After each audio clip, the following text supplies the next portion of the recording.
Hello दोस्तों, एक बार फिर से बहुत बहुत स्वागत है आप सभी का आपके अपने YouTube channel Saxena CP classes में। जैसा कि दोस्तों आप सभी का जो सामाजिक अध्ययन का पेपर हुआ है उस पेपर के सोल्यूशन को मैं आप लोगों को कराने वाला हूं। इससे पहले दोस्तों आप सभी का जो मैथ का पेपर हुआ है, साइंस का पेपर हुआ है, सभी पेपर का जो सोल्यूशन मैं आप लोगों को करा चुका हूँ। अगर आप लोगों ने नहीं देखा है तो आई बटन में आप लोगों को लिंक मिल जाएगा, आप लोग वहाँ से देख सकते हैं। अब दोस्तों बारी है सामाजिक अध्ययन पेपर की। चलिए पेपर का सोल्यूशन कराते हैं, ठीक है।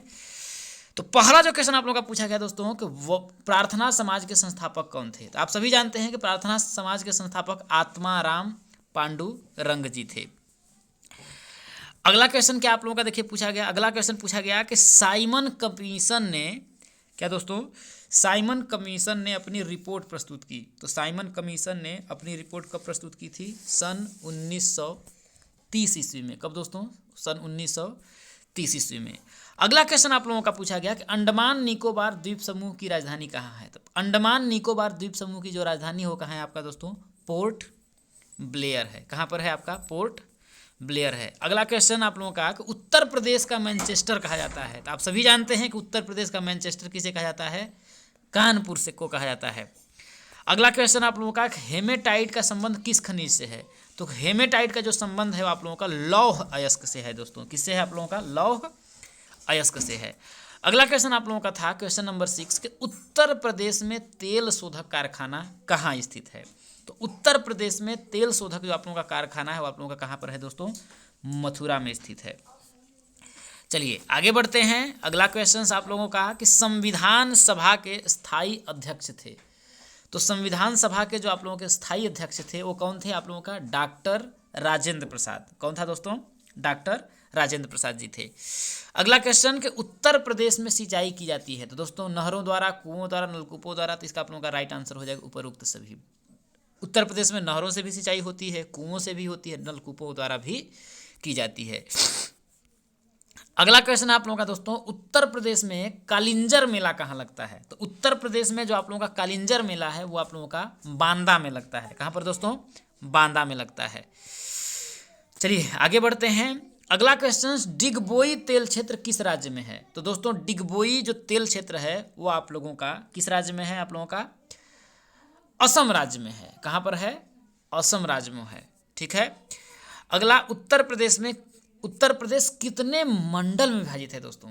तो उत्तर प्रदेश जो आप लोगों का है, उत्तर प्रदेश में कितने जिले हैं आपके? 75 जिले हैं। तो आपका 75 जिले और 18 मंडल हैं। तो आप लोगों का कितने मंडल में विभाजित है? आपका 18 मंडल में आप लोगों का विभाजित है। चलिए आगे बढ़ते हैं दोस्तों। अगला क्वेश्चन आप लोगों का पूछा गया कि चरकुला प्रमुख लोक नृत्य है बुंदेलखंड, ब्रज क्षेत्र, पूर्वांचल और अवध। तो इसका दोस्तों आप लोगों का राइट जो आंसर है आप लोगों का ब्रज क्षेत्र का। चरकुला जो लोक नृत्य है दोस्तों वो ब्रज क्षेत्र का है। अगला क्वेश्चन आप लोगों का पूछा गया क्वेश्चन नंबर 13 जो पूछा गया था, उत्तर प्रदेश में माघ मेले का आयोजन होता है। तो आप सभी जानते हैं कानपुर का कोई संबंध नहीं है, फतेहपुर से कोई संबंध नहीं है, या कौशाम्बी प्रयागराज के समीप है। तो आपका इसका जो राइट आंसर आपका चला जाएगा प्रयागराज में जो है उत्तर प्रदेश माघ मेले का आयोजन होता है, ठीक है। अगला क्वेश्चन है दोस्तों कि भारत में सर्वाधिक साक्षरता दर किस राज्य की है। तो दोस्तों सर्वाधिक साक्षरता दर जो आप लोगों का मेघालय, पश्चिम बंगाल, केरल और उत्तर प्रदेश। तो आप लोगों का सर्वाधिक जो साक्षरता दर है दोस्तों केरल की है। किसकी है? आपका केरल की। आपका 96.2% के लगभग। आप समझ सकते हैं कि कितना ज़्यादा है, 96.2%। अगला क्वेश्चन है आप लोगों का देखिए कि कैगा परमाणु ऊर्जा उत्पादक केंद्र किस प्रदेश में स्थित है। तो कैगा कौसे कर्नाटक। तो आप लोगों का कहाँ से है? कैगा परमाणु ऊर्जा उत्पादक केंद्र है आप लोगों का कर्नाटक में दोस्तों। तो ये कहाँ पर आपका स्थित है? कर्नाटक में स्थित है। अति लघुत्तरी प्रश्न में आपका क्वेश्चन नंबर जो 16 पूछा गया कि आर्य समाज की स्थापना का मुख्य उद्देश्य क्या था। तो ध्यान रखिएगा, आर्य समाज की जो स्थापना थी वो 1875 ईस्वी में हुई थी और मुंबई में हुई थी, और स्वामी दयानंद सरस्वती जी ने किया था। और उनका जो मुख्य उद्देश्य है वो हिंदू धर्म और समाज में व्याप्त जो कुरीतियाँ थी उस कुरीतियों को उनको क्या करना था? बुराइयों को समाप्त करने के उद्देश्य से उन्होंने आर्य समाज की स्थापना की थी, ठीक है। अगला क्वेश्चन आप लोगों का था जैव विविधता किसे कहते हैं? देखिए, तो जैव विविधता मतलब बोल सकते हैं ना कि जीवन और विविधता। जैव विविधता को अगर हम बोलें तो जीवन और विविधता के संयोग से ये निर्मित शब्द आप लोगों का आता है, ठीक है ना। तो इसको हम बोल सकते हैं ना कि पृथ्वी पर जो मौजूद है जीवन की विविधता बोल सकते हैं, उसको मतलब बोल सकते हैं ना, उसके संबंध में इस चीज़ को आप लोगों का लिया गया है। कुल मिलाकर अगर हम जैव विविधता के लिए बोलें तो ये बोल सकते हैं ना कि ये निश्चित भौगोलिक क्षेत्र में पाए जाने वाले जीवों एवं वनस्पतियों की संख्या से है, ठीक है। और इसका जो संबंध है जो है पौधों के प्रकारों, प्राणियों और सूक्ष्म जीवों से है, उसे हम लोग क्या बोलते हैं? जैव विविधता कहते हैं, ठीक है। अगला जो आपका क्वेश्चन था, विश्व पर्यावरण दिवस कब मनाया जाता है? तो दोस्तों विश्व पर्यावरण दिवस जो है 5 जून को मनाया जाता है। कब दोस्तों? 5 जून को। अगला जो आपका क्वेश्चन है देखिए कि लिंगानुपात से क्या तात्पर्य है? देखिए, लिंगानुपात का मतलब होता है, देखिए कि प्रति 1000, ठीक है, प्रति 1000, 1000 पुरुषों पर स्त्रियों की संख्या, मतलब प्रति 1000 पुरुषों पर स्त्रियों की संख्या कितनी है, उसे ही हम लोग लिंगानुपात कहते हैं, ठीक है। अगला आपका क्वेश्चन है कि सांप्रदायिकता का मुख्य कारण क्या है, ठीक है। तो सांप्रदायिकता का मुख्य जो कारण है दोस्तों, एक तो आप बोल सकते हैं कि जो धर्म के अनुयायियों के लौकिक हित दूसरे धर्म के अनुयायियों के लौकिक हित बिल्कुल भिन्न तथा परस्पर विरोधी होना। पहला जो सांप्रदायिकता का कारण था वो एक धर्म के जो अनुयायी हैं, एक धर्म के अनुयायियों के लौकिक हित दूसरे धर्म के अनुयायियों के लौकिक हित बिल्कुल भिन्न और परस्पर क्या होना? विरोधी होना। दूसरा आप बोल सकते हैं एक दूसरे के धार्मिक व सांस्कृतिक क्रियाकलापों में अंतर तथा विरोध का होना, ठीक है। और अंग्रेजों की जो है फूट डालो राज्य करो की नीति जो है वही सांप्रदायिकता का बोल सकते हैं ना मुख्य कारण है। अगला है कि आपका कि उत्तर प्रदेश की प्रमुख जनजातियां कौन सी हैं? क्या? उत्तर प्रदेश की प्रमुख जनजातियां। तो उत्तर प्रदेश की जो जनजातियां, जैसे आपका बुक्सा है, एक जनजाति आपका है बुक्सा है, एक है आपका थारू है, एक भोटिया है। तो ये सभी जो जनजातियां हैं वो मतलब कि आप लोगों की जनजातियां हैं उत्तर प्रदेश की। अगला है चौरी चौरा कांड कहाँ हुआ था? तो चौरी चौरा कांड उत्तर प्रदेश के गोरखपुर में हुआ था। गोरखपुर में हुआ था दोस्तों। कहाँ हुआ था? गोरखपुर में। कब? 4 फरवरी 1922 में हुआ था, ठीक है।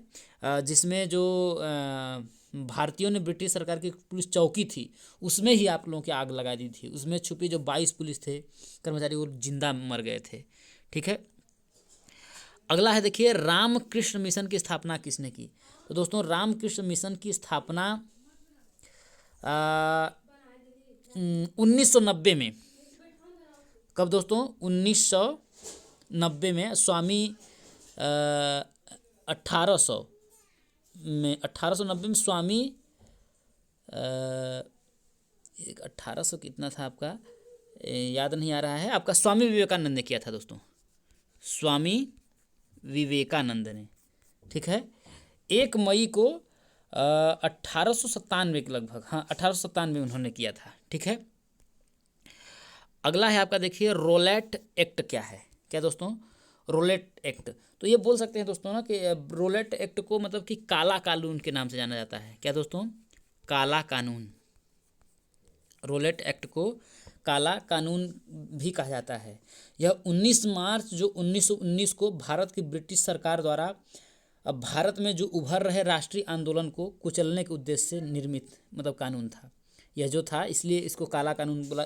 इसको काला कानून इसीलिए बोला जाता है क्योंकि यह 19 मार्च 1919 को भारत की जो ब्रिटिश सरकार थी, भारत की ब्रिटिश सरकार द्वारा भारत में उभर रहा जो राष्ट्रीय आंदोलन को कुचलने के उद्देश्य से इसको निर्मित किया गया था, ठीक है।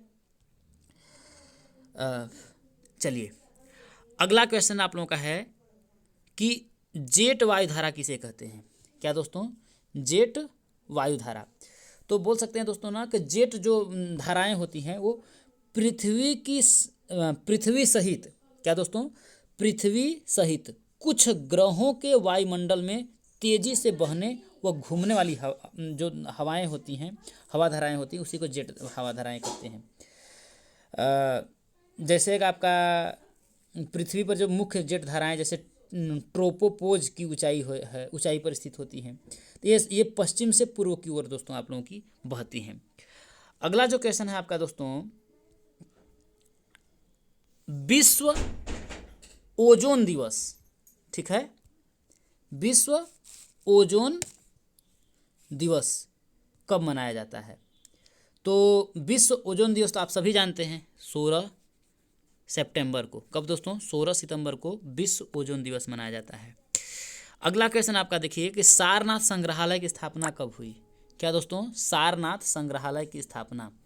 तो दोस्तों सारनाथ संग्रहालय की जो स्थापना आपका हुआ था वो 1910 ईस्वी में हुई थी। कब दोस्तों? 1910 ईस्वी में हुई थी। अगला जो है, जायद की फसलों में क्या क्या बोया जाता है? तो आप जानते हैं, देखिए जो जायद की फसल होती है उसमें आपका हो जाएगा, देखिए तरबूज हो जाएगा, खरबूजा हो जाएगा, खीरा हो जाएगा, ककरी हो जाएगा, लौकी हो जाएगा, तरोई हो जाएगा, भिंडी हो जाएगा, ये सभी चीज़ें हैं। और यह जो रबी की फसल होती है उसके बाद आपकी ये सब मतलब कि बोई जाती है, ठीक है। और जैसे बोल रहे इसका बुआई का जो समय है फरवरी से मार्च तक की जाती है, ठीक है। अगला जो क्वेश्चन है आप लोगों का, क्वेश्चन नंबर 29, भारत के अंतर्गत कौन कौन से द्वीप आते हैं? तो दोस्तों भारत के अंतर्गत कौन सा द्वीप आपका आता है? देखिए अंडमान, अंडमान निकोबार, अंडमान निकोबार जो आप लोगों का द्वीप समूह है। और क्या आपका लक्षद्वीप भी है, अंडमान निकोबार व लक्षद्वीप, ठीक है, ये आपका आता है।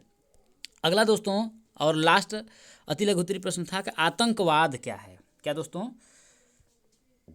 आतंकवाद क्या है? तो देखिए आतंकवाद को अपने भाषा में आप लिख सकते थे कि ये एक प्रकार की क्या है, हिंसात्मक गतिविधि है।